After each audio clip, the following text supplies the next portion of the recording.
Welcome you all बच्चों। आज की क्लास में आपका हार्दिक स्वागत है। बच्चों, मेरा नाम डीएचएम सर है और मैं पिछले 3 साल से कोटा रेजोनेंस में मैथमेटिक्स पढ़ा रहा हूँ। तो जैसा कि आपको पता है कि हम यहाँ पर ब्लैक बुक के सॉल्यूशंस को इन डिटेल डिस्कस कर रहे हैं। तो जो आज की हमारी प्रॉब्लम है वो क्वेश्चन नंबर 7 है, एक्सरसाइज नंबर 1, और चैप्टर आपको पता है 17 स्ट्रेट लाइन। तो चलिए इसको डिस्कस करते हैं। A piece of cheese is located at एक पॉइंट दिया हुआ है इन ए कोऑर्डिनेट प्लेन। ठीक है, a mouse is at 4, -2 and is running up the line y equals to -5x + 18 at the point A B. कोई पॉइंट A B है। The mouse starts getting farther from the cheese rather than closer to it, the value of a + b is. तो देखिए, कुछ बच्चों को कुछ भी समझ में नहीं आया होगा, लेकिन क्वेश्चन ये काफ़ी सिंपल है, कॉन्सेप्ट अच्छा है इसका। देखो, पहले तो इस क्वेश्चन को मैं थोड़ा सा समझाने की कोशिश करता हूँ क्वेश्चन क्या बोल रहा है। जैसे मान लो बच्चों, इस लाइन को है ना आप कैसे भी बना सकते हो, मतलब मैं एग्जैक्ट नहीं बना रहा। अगर इसका स्लोप देखोगे तो क्या आ रहा है, नेगेटिव। मतलब ये लाइन मान लो कुछ इस तरीके से है। ठीक है, तो एक माउस है यहाँ पर। पॉइंट क्या है बच्चों, कहाँ पर है, 4, -2, 4, -2 पर एक माउस है। ठीक है, और एक पीस ऑफ चीज है जो कहाँ पर लोकेटेड है, 12, 10। तो यहाँ पर मान लो 12, 10 पर ये कोई चीज का टुकड़ा है। ठीक है, इस पॉइंट पर। तो हमसे पूछा जा रहा है कि अब जो ये माउस है ना, ये इस लाइन पर, इस लाइन की इक्वेशन क्या है, y इक्वल्स टू -5x + 18। देखो यहाँ पर and is running up the line, इस लाइन पर चल रहा है। ठीक है, तो ये इस तरीके से चल रहा होगा मान लो। ठीक है, इस तरीके से। तो हमें एक पॉइंट मिलेगा ए बी, जहां पर ये जो चीज का टुकड़ा है ना, इसकी डिस्टेंस माउस से क्या रहेगी, मिनिमम। उसके बाद जब ये आगे जाएगा फिर से जो डिस्टेंस है वो बढ़ने लग जाएगी। मेरा कहने का मतलब क्या, देखो मान लो माउस अभी यहाँ पर है, देखो यहाँ पर है मान लो माउस। ठीक है, तो जो डिस्टेंस है वो अपनी ये डिस्टेंस है। मान लो फिर माउस यहाँ पर आ गया, ऐसे चल रहा है ना, तो जो डिस्टेंस है वो ये हो गई। ठीक है, तो इस लाइन के अलोंग मुझे बताओ ऐसा कौन सा पॉइंट होगा जिसकी डिस्टेंस इस चीज के टुकड़े से मिनिमम होगी। तो आप कहेंगे सर, किसी भी पॉइंट की डिस्टेंस, किसी भी पॉइंट की डिस्टेंस एक लाइन से मिनिमम तभी होती है जब उस पॉइंट को इस पॉइंट से ज्वाइन करें तो ये 90 डिग्री का एंगल बने। समझ में आया कुछ? मेरा कहने का मतलब ये है कि ये एक लाइन L है, इसकी जो डिस्टेंस है इस पॉइंट से, इस पॉइंट की जो डिस्टेंस है इस लाइन से, वो मिनिमम ये होगी। ठीक है, क्योंकि देखो ये जो डिस्टेंस है ये मिनिमम है। इसके बाद अगर आप ये डिस्टेंस लोगे ना, ये तो देखो एक राइट एंगल ट्राइंगल बन गया, तो ये तो हाइपोटेन्यूस हो गया, तो ये तो इस परपेंडिकुलर से क्या आएगा, मैक्सिमम। इस तरीके से आप सोच सकते हो कि जो मिनिमम डिस्टेंस है वो परपेंडिकुलर डिस्टेंस ही होती है। इसका मतलब ये माउस है, ये किसी एक पॉइंट पे आएगा जिसको हम इस पॉइंट से ज्वाइन करेंगे तो यहाँ पर 90 डिग्री का एंगल बनेगा। मतलब कुछ नहीं करना, फुट ऑफ परपेंडिकुलर निकालना है। अभी भी कुछ बच्चों के समझ में नहीं आया होगा। देखो यहाँ पर एक माउस है, वो इस लाइन के अलोंग चल रहा है। ठीक है, और यहाँ पर एक चीज का टुकड़ा पड़ा हुआ है। अब क्या होगा, ये माउस है जैसे यहाँ पर है तो इसकी डिस्टेंस इस चीज के टुकड़े से इतनी है, फिर आगे जाएगा तो ये डिस्टेंस इतनी हो गई, तो ये डिस्टेंस क्या हो गई, रिड्यूस हो गई। ऐसे करके फिर यहाँ पर जाएगा तो ये डिस्टेंस और रिड्यूस हो गई। ऐसे करते करते ये एक पॉइंट ऐसा आएगा जिस पर ये डिस्टेंस मिनिमम होगी, और वो डिस्टेंस मिनिमम हमेशा परपेंडिकुलर पर ही होती है। ठीक है, तो कुल मिला के अब आपको ये समझ में आ गया कि हमें तो बस ये पॉइंट निकालना है जिसको हम इस पॉइंट से ज्वाइन करें तो वो 90 डिग्री बनता है। तो आपने इसका फॉर्मूला भी पढ़ा होगा, फुट ऑफ परपेंडिकुलर का। लेकिन देखो फॉर्मूला तो सबको ही पता है, उसका डेरिवेशन भी आपने किया होगा। तो मैं इस क्वेश्चन को उसके डेरिवेशन टाइप में ही एक्सप्लेन कर देता हूँ, ताकि अगर किसी बच्चे को फॉर्मूला कहाँ से आया उसके बारे में जानकारी नहीं है तो उसकी हेल्प हो जाएगी यहाँ से, ठीक है। अदरवाइज ये क्वेश्चन तो अब आप कर ही सकते हैं, कुछ नहीं करना। पॉइंट ए बी कैसे आएगा बच्चों, पॉइंट ए बी आएगा, इस पॉइंट का फुट ऑफ परपेंडिकुलर निकालना है इस लाइन के ऊपर, दैट्स इट, ठीक है। तो चलिए फिर स्टार्ट करते हैं क्वेश्चन को। देखो यहाँ पर ये लाइन है आपकी इस तरीके से, y इक्वल्स टू क्या है बच्चों, -5x प्लस 18। तो आपने ये चीज़ काफ़ी अच्छे से पढ़ी होगी कि अगर किसी लाइन पर हमें कोई पॉइंट लेना है तो एक पैरामीट्रिक पॉइंट ले सकते हैं, x को मान लो t, तो y पॉइंट यहाँ से क्या मिल जाएगा, -5t प्लस 18। तो क्या आ गया, -5t प्लस 18, ये पॉइंट आ गया। ध्यान से देखो बच्चों, यही पॉइंट आपका ए बी है, ए कोमा बी, क्योंकि इसी की तो डिस्टेंस मिनिमम हुई है। इसके बाद देखो क्वेश्चन को ध्यान से सुनो, the mouse starts getting farther from the cheese rather than closer to it, मतलब ये माउस यहां से चलते हुए आ रहा था 4, -2 से, ठीक है। इस पॉइंट पर आया, डिस्टेंस मिनिमम होगी, इसके बाद फिर आगे जाएगा, फिर से डिस्टेंस क्या होगी, इंक्रीज होना स्टार्ट हो जाएगी, इसलिए पॉइंट ए बी ये वाला ही पॉइंट है। तो यहां पर पॉइंट क्या था हमारा, बताओ, 12, 10। अब तो आप कहोगे सर कुछ भी नहीं करना, इस लाइन की स्लोप और इस लाइन की स्लोप का मल्टीप्लिकेशन -1 कर दो, क्योंकि 90 डिग्री एंगल बन रहा है। तो बस ए की तो अननोन है, टी वो फाइंड आउट हो जाएगा, ठीक है। बस यही कॉन्सेप्ट है। अगर आपको फॉर्मूला नहीं भी पता हो तो देखो, ज्योमेट्री में यही है, अगर फॉर्मूला नहीं भी पता हो ना तो आप थोड़ा सा अगर ध्यान दोगे तो ज्योमेट्री में आपको जो कॉन्सेप्ट है वो मिल ही जाएगा। देखो एक लाइन ये है, एक लाइन ये है, यहाँ पर 90 डिग्री एंगल बन रहा है, तो कुल मिला के आपको इसका स्लोप का मल्टीप्लाई -1 कर देना है। तो इस लाइन का स्लोप तो हमें सिंपली पता है, कितना है बच्चों, y बराबर mx प्लस सी से कंपेयर करो -5 इंटू इस लाइन का स्लोप निकाल लो y2 minus y1 upon x2 minus x1, तो क्या आएगा 12 - t into sorry equals to -1। तो यहां से एक काम करो, माइनस से माइनस कैंसिल आउट,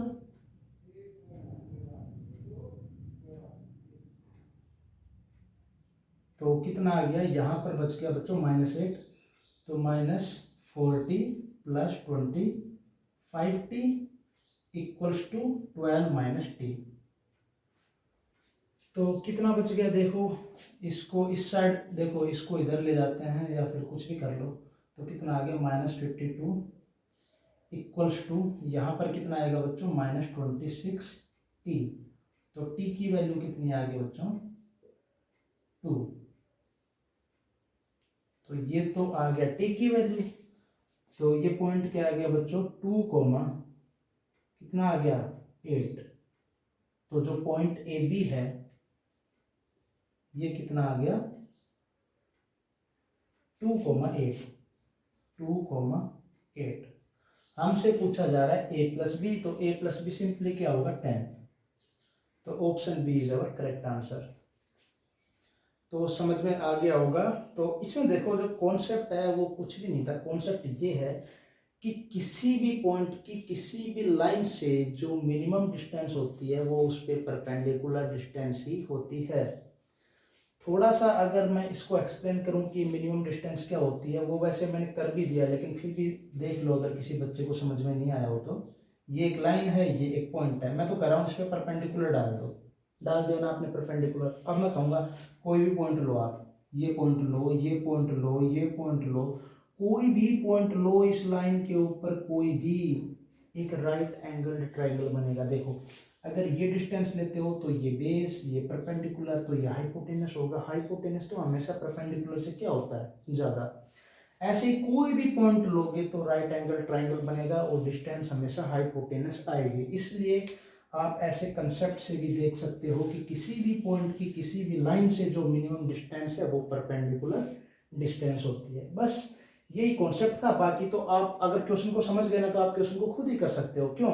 क्योंकि अगर मान लो ऐसे नहीं करते तो आपने फॉर्मूला पढ़ रखा होगा, x minus x one upon a बराबर y minus y one upon b equal to minus times of point उसमें रखेंगे upon a square plus b square, वो सबको पता है। ठीक है, तो मुझे तो लगता है ये तो और भी सिंपल हो गया ना, यहाँ पे तो कैलकुलेशन और भी ज़्यादा सिंपल है।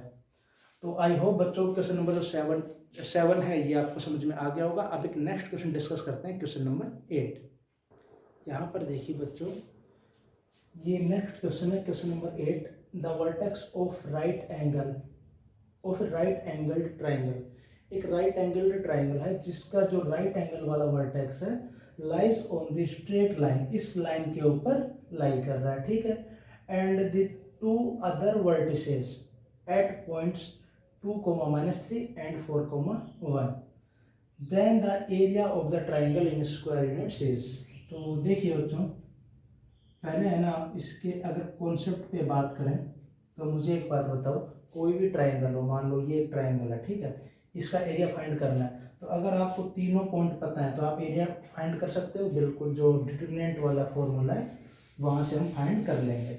दूसरी बात, यहाँ पर देखिए एक राइट एंगल ट्राइंगल है, ठीक है, यहाँ पर राइट एंगल बन रहा है, इसका एरिया अगर आपको तीनों पॉइंट पता है तो कैसा भी ट्राइंगल हो उसका एरिया फाइंड कर ही लोगे।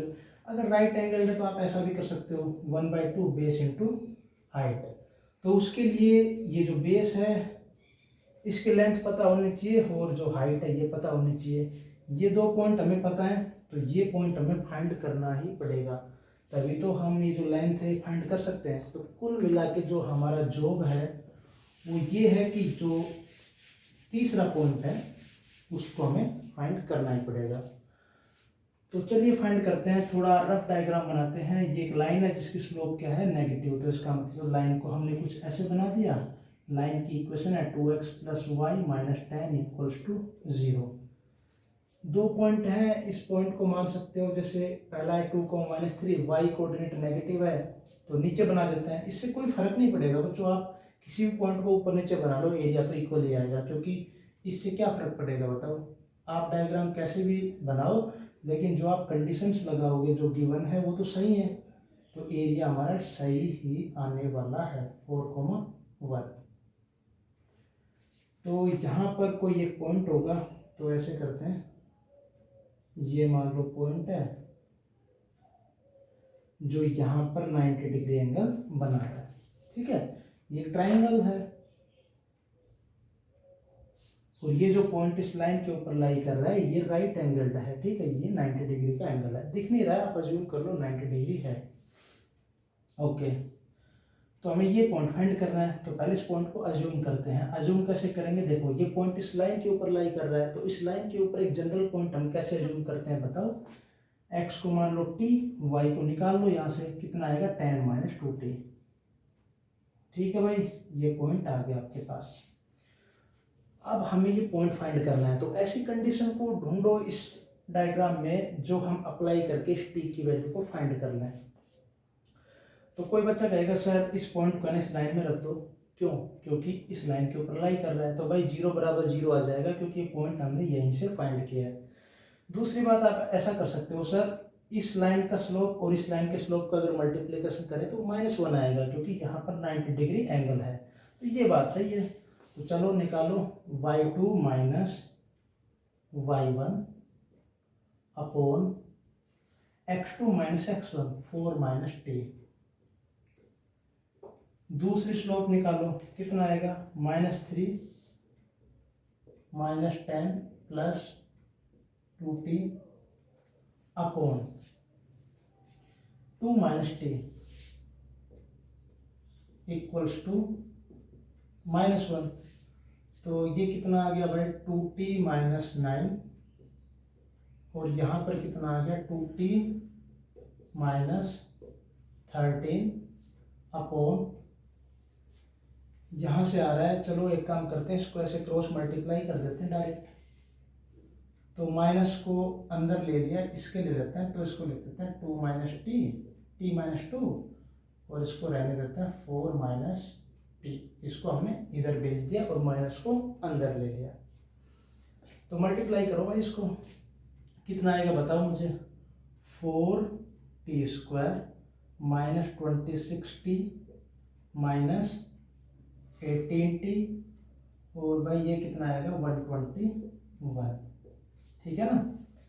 13 को 9 से मल्टीप्लाई करोगे तो कितना आएगा 121 इक्वल्स टू, यहाँ पर कितना आएगा 4t minus T square minus 8 plus 2t। सबको एक साइड लो तो कितना आ गया 5t स्क्वायर, ये और ये हमने लिखा है। और यहाँ पर देखिए 4 और 2 6t को इधर लेके आएंगे तो माइनस का होगा, तो माइनस 6t को कैसे करोगे, देखो 18 और 6 24, 24 और 26 माइनस 50t। अब 121 है और क्या है भाई यहाँ पर 121 और माइनस 8, तो कितना आएगा ये 129। अच्छा यहाँ पर हमने मिस्टेक कर दी, इसमें 9 को 130 में से क्या हमने 9 को सब्ट्रैक्ट कर दिया। 130 में से आपको 13 इंटू 9 करना है तो 13 सब्ट्रैक्ट करना पड़ेगा, तो कितना आएगा 117। ठीक है, 117 और 8 कितना हो जाएगा बच्चों 125 इक्वल्स टू 0। सोल्व कर लो, यहाँ से t की वैल्यू फाइंड करो तो 5 से डिवाइड कर दो, कितना आएगा t square minus 10t plus 25 equals to 0। तो इसको तो हम लिख सकते हैं t माइनस 5 का होल स्क्वायर इक्वल्स टू 0, तो t की वैल्यू यहाँ से आ गई 5। तो ये जो पॉइंट है ना, ये क्या आ गया देखो 5 कोमा 10 माइनस 10 कितना हो गया 0, तो ये पॉइंट आ गया 5,0। तो भाई हमें सब कुछ फाइंड कर लिया हमने। अब इस क्वेश्चन को आप सोल्व कर सकते हो, कैसे, ये आपके ऊपर डिपेंड करता है आप इसको कैसे सोल्व करते हो। तीनों पॉइंट मिलकर डिटरमिनेंट का फॉर्मूला लगा सकते हो, या फिर ये डिस्टेंस फाइंड करो, ये डिस्टेंस फाइंड करो, 1/2 दिस इंटू दिस कर लो, क्योंकि इनमें से एक बेस होगा एक हाइट होगी, ये क्या है हाइपोटेनस। तो क्या करें बताओ, चलो डिटरमिनेंट वाला लगा देते हैं। तो 1/2 देखो पॉइंट ले लो भाई 4,1 है तो 4 1, लास्ट में 1 तो लिखते ही हैं 1 1 1, 2 माइनस 3 ले लो, और तीसरा पॉइंट है 5,0। ठीक है, और ये हमने क्या लगा दिया मॉडुलस, ये एरिया है। तो किसी भी रो के अराउंड आप ओपन कर दो, तो देखिए आप इस रो के अराउंड ओपन करोगे तो ज़्यादा अच्छा रहेगा। एक तो 0 है तो इसी के अराउंड ओपन करेंगे, तो 1/2 तो बाहर है, देखो plus minus plus minus plus minus plus, तो क्या करेंगे 5 इंटू, इसको छोड़ दिया इसको छोड़ दिया, तो 1 प्लस 3 कितना हो गया 4, फिर माइनस 0 वो तो 0 होगा, फिर प्लस 1, इसको छोड़ दिया इसको छोड़ दिया, -12 और -2 -14, तो 20 माइनस 14 कितना आ गया भाई 6/2, कितना आ गया 3। ठीक है, मॉडुलस आप लगा सकते हो, पॉजिटिव आ रहा है फिर हमने मोड को हमने हटा दिया, तो आंसर क्या हो गया डी। और एक कॉन्सेप्ट और बता देता हूँ, वैसे जो हमने मोड लगाया है ना, वो तो आप वैसे पढ़ते ही हो कि भाई ये मोड कहाँ से आता है, लेकिन कभी कभी क्या एरिया नेगेटिव आ जाता है, कभी कभी एरिया पॉजिटिव आ जाता है। आई होप वो कॉन्सेप्ट आपको पता होगा कि जब हम देखिए यहाँ पर ये तो आंसर आ गया ना, इसको नोट कर लो।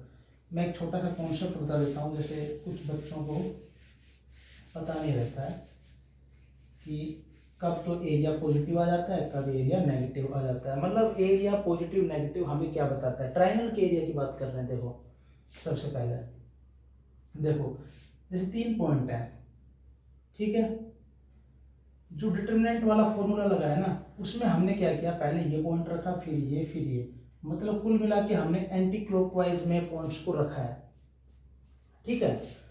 तो अगर एंटी क्लॉकवाइज में अगर पॉइंट को रखोगे तो एरिया बच्चों हमेशा क्या आएगा, पॉजिटिव।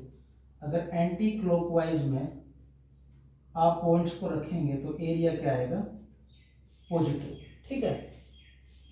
और अगर पॉइंट में पहले मान लो, देखो किसी को भी रख सकते हो, ये जरूरी नहीं है पहले ये रखो फिर ये, अभी भी तो क्या है, एंटी क्लॉकवाइज है, ठीक है। तो एंटी क्लॉकवाइज में रखोगे तो एरिया क्या आएगा, पॉजिटिव। और मान लो आपने जो पॉइंट्स हैं उनको क्लॉकवाइज में रख दिया, ऐसे क्लॉकवाइज में, पहले ये पॉइंट फिर ये, या फिर पहले ये फिर ये डिटरमिनेंट वाले फॉर्मूले में, तो एरिया क्या आएगा, नेगेटिव। ये हमें बता रहा है कि जो पॉइंट्स का ओरिएंटेशन हमने लिया है वो क्या है, क्लॉकवाइज। तो एरिया पॉजिटिव नेगेटिव हमें पॉइंट्स का ओरिएंटेशन बताता है, ठीक है। तो आई होप बच्चों ये जो बात है ये भी आपको समझ में आ गई होगी। तो इसका आंसर क्या होगा, option B is our correct answer. तो ठीक है बच्चों, आई होप जो आज के जो दोनों क्वेश्चन है आपको समझ में आ गए होंगे। फिर भी अगर कोई डाउट हो तो आप कमेंट सेक्शन में कमेंट करें, डेफिनेटली हम उसका रिप्लाई करेंगे। Thank you.